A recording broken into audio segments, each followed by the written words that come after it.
Tēnā tātou katoa, good evening. The Labor Party says Christopher Luxon's chickening out of an important leaders' debate, which can't go ahead tomorrow because Chris Hipkins has COVID. National refuses to put Luxon up against anyone but his Labor counterpart in the press leaders' debate, though they can't seem to find an alternative date in Luxon's schedule either. Political reporter Amelia Wade has more. Why did Christopher cross the road? Is it, as Labor claims, to get away from the debate?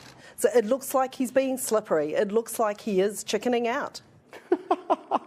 That is utterly infantile and stupid. The only person who is pulled out of a leaders' debate is the leader of the Labor Party and our Prime Minister, Chris Hipkins. That is facile and infantile, much like the Labor Party. Chris Hipkins had to pull out of the press debate tomorrow because he was thrown a campaign COVID curveball, taking him out of action until Friday. Chris Hipkins has come down with COVID. Everybody knows that that's really unfortunate. He's making himself available next week when he's out from isolation. Chris Luxon should be there and debate him if he wants to be the Prime Minister. The latest lie today is that the National Party has pulled out of a leaders' debate when the leader of the Labor Party, the Prime Minister, has COVID and therefore can't make the pre-arranged leaders' debate. Stuff, which owns the press and Labor, have been trying to lock in another match next week. In a statement, Stuff said Mr Luxon's team have been unable to provide any alternative dates. Thousands of people were looking forward to seeing both leaders in person in the only South Island debate. It'll be a huge disappointment to a great many people if this cannot go ahead, though National's campaign chair says there are other debates they can watch. Guess what? People on the South Island have TV. It's the only debate that happens in front of a very large live audience. It's also the only debate that focuses on South Island issues. The press debate is a campaign fixture. It first came to be after the earthquakes and is usually a rowdy affair in front of a huge, boisterous Cantabrian audience. It's led to memorable moments and missteps. Show me the money! And with Hipkins' case of the COVID curse, his team's having to play saucy-loving stand-ins. We have a rift in the party. Though controversially, Pene Henare likes it straight. Everyone's either a diagonal or straight kind of guy.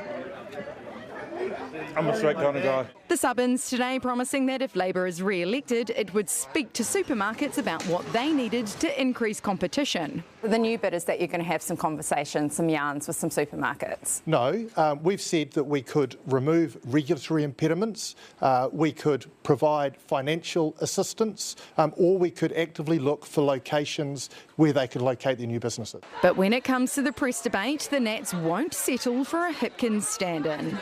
No, we're not getting into this. I mean, Chris Luxon is not going to sit down and debate Kelvin Davis in Christchurch tomorrow. The only option for them is mano a mano, head-to-head, leader to leader. People are assessing Chris Luxon against Chris Hipkins, and he's not going to debate any old random Joe Schmo in the Labor Party. He is running scared from the debate. He should just make sure he can find a date next week. We've offered alternatives. He can do the same and the debate can go ahead. Labor says it's because Luxon is running away from the greater debater, the debate goat, leading to the chicken cries. Christopher Luxon is running scared from Chris Hipkins. That's what's happening. For the Labor Party to claim that National is therefore pulling out of a debate that they themselves have said they cannot attend is absolutely ridiculous. Perhaps no debate tomorrow, but certainly a big debate over that debate today.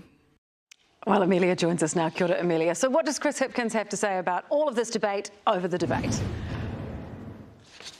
Well, Chris Hipkins says that Labor promised to the press that they would do any date that they could once he got out of isolation. And Hipkins has also alleged that the National Party is seeing their numbers fall in the polls, so wanting to limit the number of public appearances of Christopher Luxon. On Christopher Luxon himself, he's put out a statement and saying he hasn't pulled out of the debate because the debate wasn't going ahead. But what he hasn't answered is why he's not doing the good folk of the South Island a solid and just rescheduling. So we're waiting for him to roll up to one of his set pieces here in Auckland for a speech so we can ask him those questions. Because this is the man who wants to be Prime Minister, and in that job there are curveballs every single day that you have to roll with and be flexible to, whereas Luxon here is looking pretty rigid and frankly a little yellow-bellied. But hey, if he is still refusing to do the press debate next week, Winston Peters and now David Seymour have both put up their hands and said they are more than happy